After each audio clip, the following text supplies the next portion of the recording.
What's up, everyone? Welcome to Chillin with Yvonne, where we explore mindfulness, movement, and the art of chillin'. In this video today, we are going to talk about how to prepare and do a full moon ritual.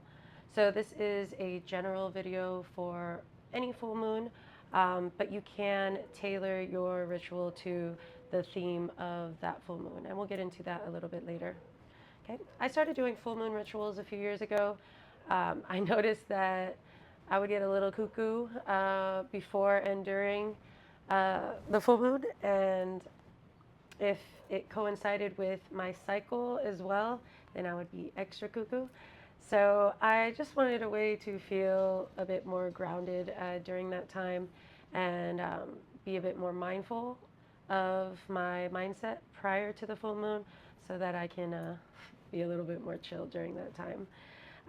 And as I started to explore that, I experienced other full moon rituals, and I've kind of taken little bits here and there from different experiences I've had, my own meditation and yoga practice as well. So I'll share all of those little elements with you today.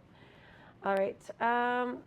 So yeah, first I'm just going to start with all of the things that I have in front of me, and then we'll go into what I do prior to the full moon. Okay. So when it comes to gathering supplies, your supplies can be a little bit of anything, of everything. One thing that I am starting to do more regularly now, and I have a very beautiful journal that I just got, so I'm looking forward to that. But I am working on journaling more and journaling with intention. So again, if you have or if you know the theme for the full moon, which we can actually just talk about that quickly. So in especially in Native American, indigenous cultures, they have themes to the moon, and they coincide directly with cycles in nature. So there are quite a few different moons that will coincide with different times of planting, harvesting, resting, when the nights are the longest and the coldest. I don't have all of those names offhand, but I do have another video that talks all about that. Anyway, so in this book here, I really like this new journal I got because it has in it all of the dates of the new moons and the full moons. It also gives a bit of context in reference to like the astrology during that time. So you can have a couple different elements that will help you in maybe directing your intentions or the overall theme for your full moon ritual. And with that said, it's really important to find time before the full moon to kind of see where your mind is at. I always take a moment with my journal, or I find some kind of reflective questions that I can use, and I have an example of those later as well. And I try to see where my mind is at so that I can think about, what have I been experiencing? Are there certain things that have happened in the past couple weeks that I wasn't proud of, or are there things that I was very proud of that I felt very accomplished by? Yeah, it's a good idea to just kind of reflect on whatever it is that's on your mind or has been on your mind the past couple of weeks. Are there things that you might want to let go? Are there things that you need to do a little bit more introspection on? Because one thing about full moons is that they really magnify whatever emotions or feelings you're having in that moment or whatever mindset you're in. So if you have been in a negative mindset, if you have been very worried or doubtful about certain situations or circumstances in your life, during the full moon, those feelings, those doubts might heighten. So trying to find clarity in any of that as much as possible, whether it be through writing, through talking to a professional or to your friends or whatever tool or outlet you use to process those emotions. Again, especially ones that are bothering you in any way. So yeah, so it's a good idea to just kind of work through some of that and find a little bit more clarity prior to your ritual. Now, hopefully, you're also in a great mood and you've done a few things that you're quite proud of, and you want to magnify that momentum. You want to continue with that that energy. So, same thing there. Reflect on all of the things that you feel like went well. Write them down. Um, Gratitude is always something that I um, promote in any practice. So going through that list of things that you are grateful for prior to that is always a good thing.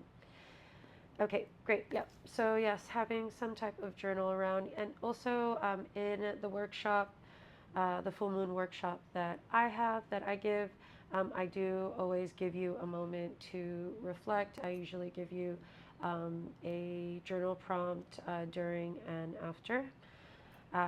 And it's always nice to have a cup of tea or water, which I'm going to take a sip of.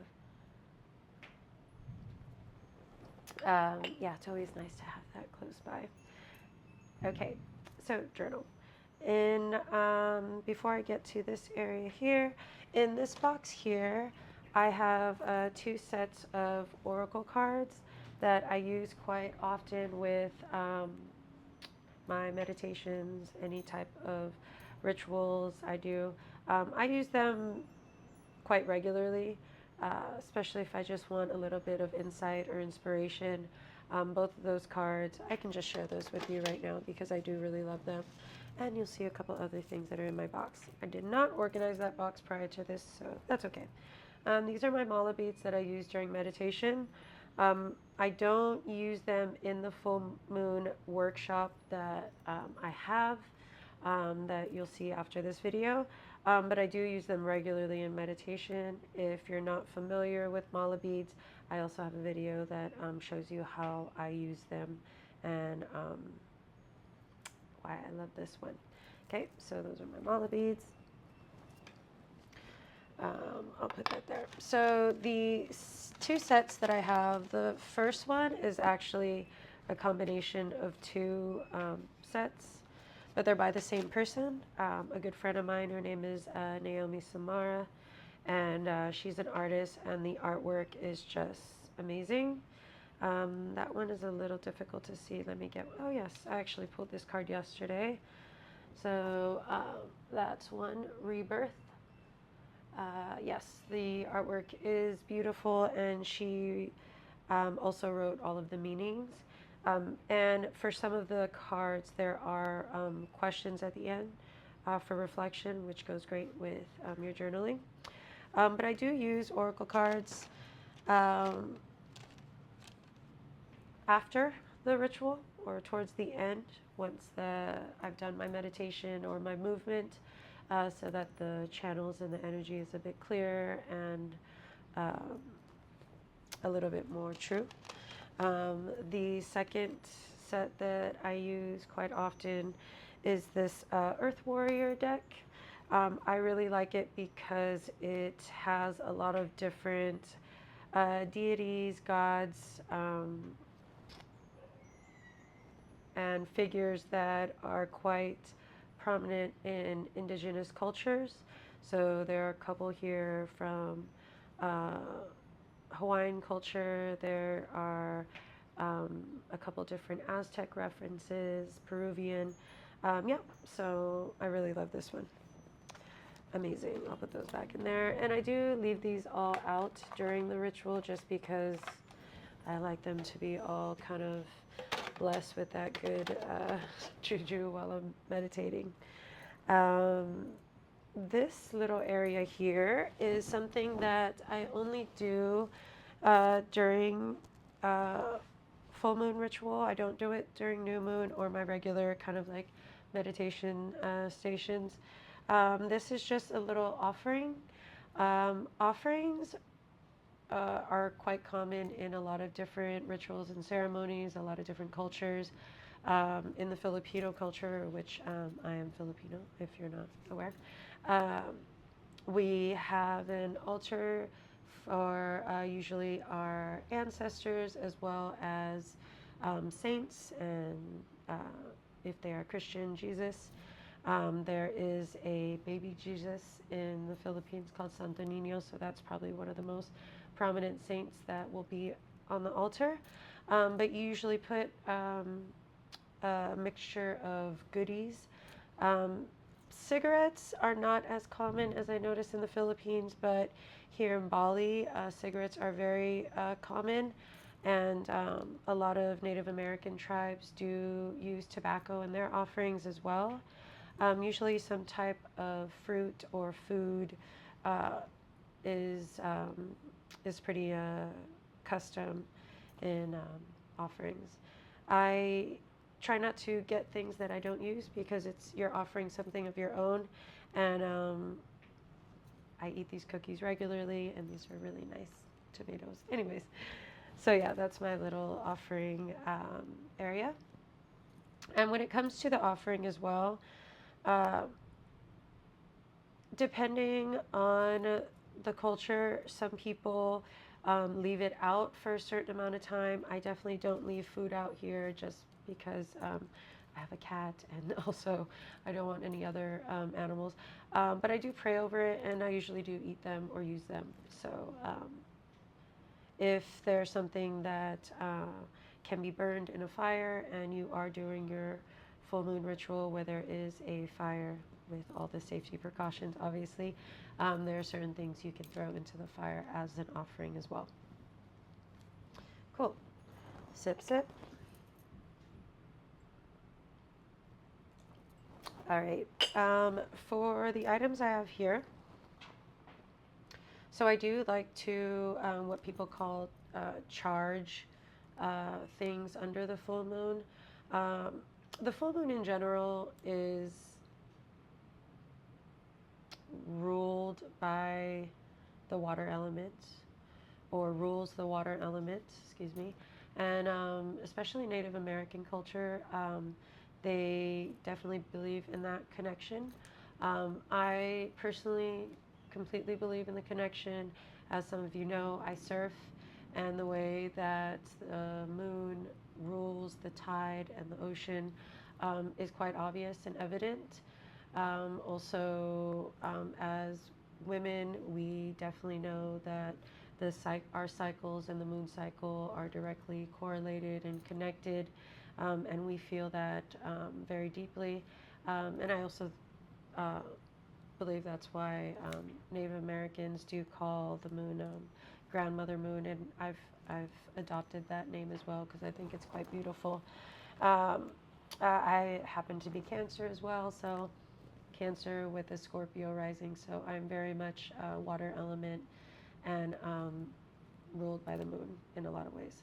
So, with that said, the power of the full moon with its full shining light on that night, a lot of people, me included, like to charge a few of their things that can absorb that amazing, strong and potent energy from the full moon.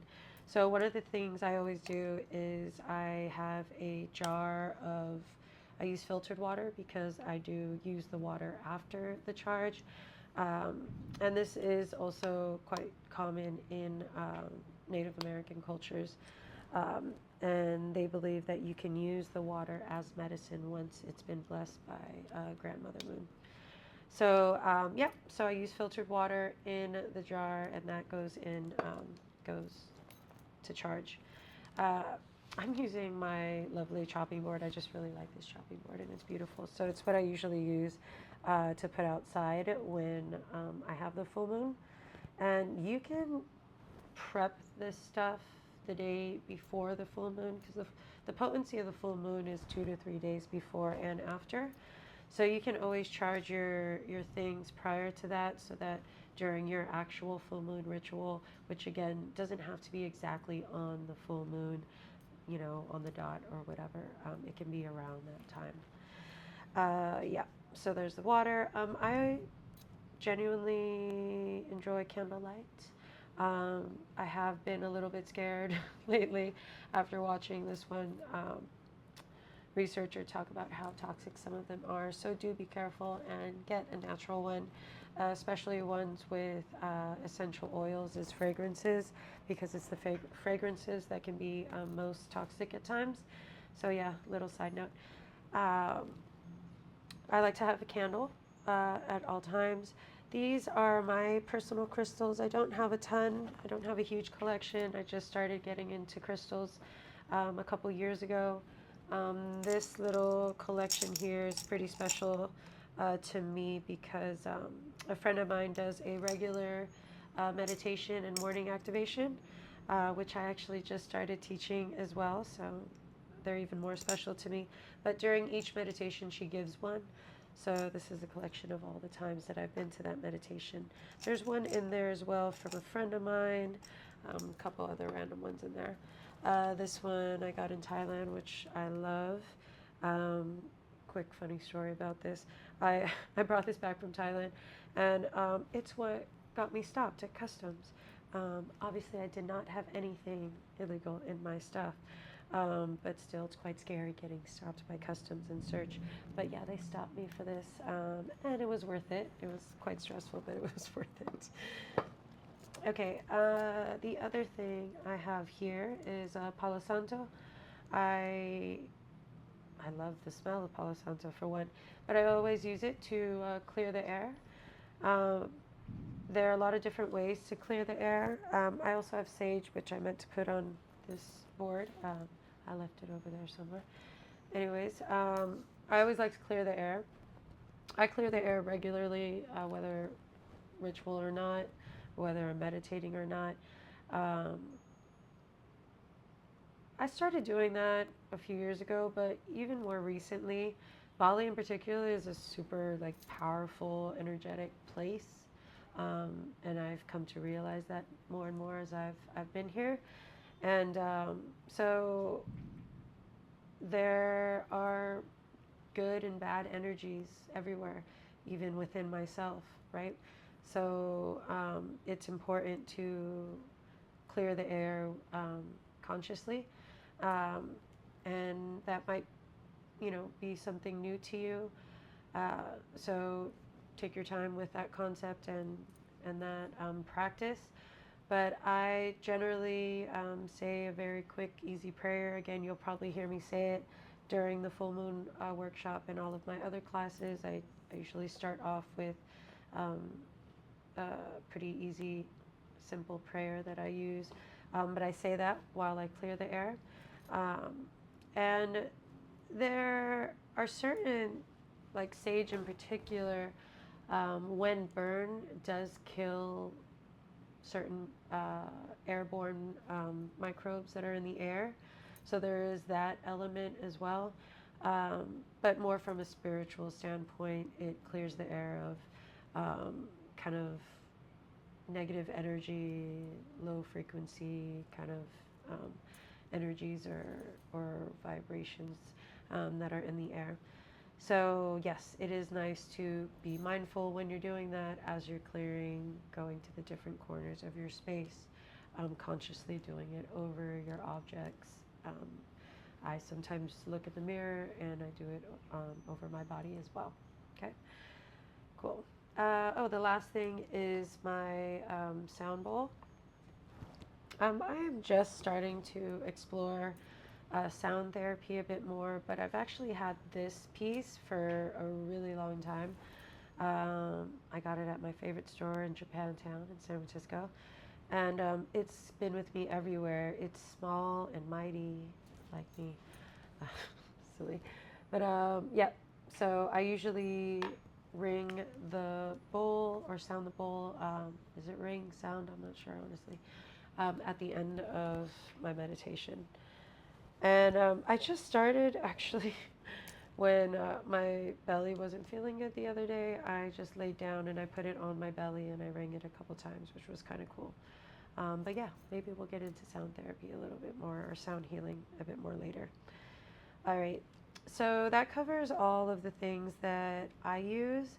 Um, you can also kind of improvise or use your intuition. You can use items that mean a lot to you. When I do my ritual, for example, I do wear the jewelry that I wear regularly. Like this isn't like my special occasion jewelry. This is the jewelry I wear every single day. But I make sure to put it on when I'm doing my ritual because I would like all of that to be imbibed, is that the word? Infused with the energy that I'm cultivating and generating during the full moon ritual. So yes, I do have all of those things present. Prior to your ritual, like I said, um, doing any type of reflection work, um, even having any type of meditation prior to that, just so that you can be in that mindset. But I also like physically like to do a few things prior to the actual ritual. I do kind of consciously bathe prior to that and literally cleanse myself. Here in Bali, they do a water ritual cleansing called Malukat, which I was fortunate enough to do last month. And that's at a temple where there is a like holy water spring. So it's a natural spring that comes from the mountains. The one I went to was absolutely gorgeous, and we were very lucky that it wasn't too busy. Um, but when we're doing that, we're keeping in mind things that we actually want to release and release into the macrocosm. In Balinese belief, there is the microcosm, which is you, and the macrocosm, which is everything outside of you, the ether, the void, the gods, the deities, and all of that, the nature. So when you are cleansing yourself in these springs, you are literally purging all of that into the water and out into the macrocosm. So not all of us have the luxury of being able to go to a Malukat or to a holy water temple or spring, but you can definitely still think of all of those things while you're doing that in a regular shower, in a bathtub, but just being very mindful while you're doing that. You can still create that mood and that vibe. Um, I don't have a bathtub now, and I have in the past where I've gotten a large basin of water and I've infused it with, a lot of lovely things. I've put oils, roses, lavender, things like that. Um, and, I light candles and just kind of set the intention of doing a water cleanse, again, with the proper mindset, thinking about what I was trying to release into the water. Yeah, and that's a way to prepare. But either way, just making sure that you do cleanse yourself literally and spiritually. I also like to, like I said, I wear my jewelry. I do wear something that I feel beautiful in, that in some way embodies my own personal feminine beauty, grace, energy, whatever works for you. And I also like to, as if I'm going out somewhere nice, I put on, whatever smell good stuff that I love. Um, yes, I make sure and moisturize, as you should always do no matter what. But yes, just preparing yourself uh, in a very in the fashion that you would if you were going to church, to somewhere special. Okay. All right. So now that you have all of your space prepared, now that you are physically and mentally and emotionally prepared, you are ready for your full moon ritual. And again, your ritual can be done the day before, the night before.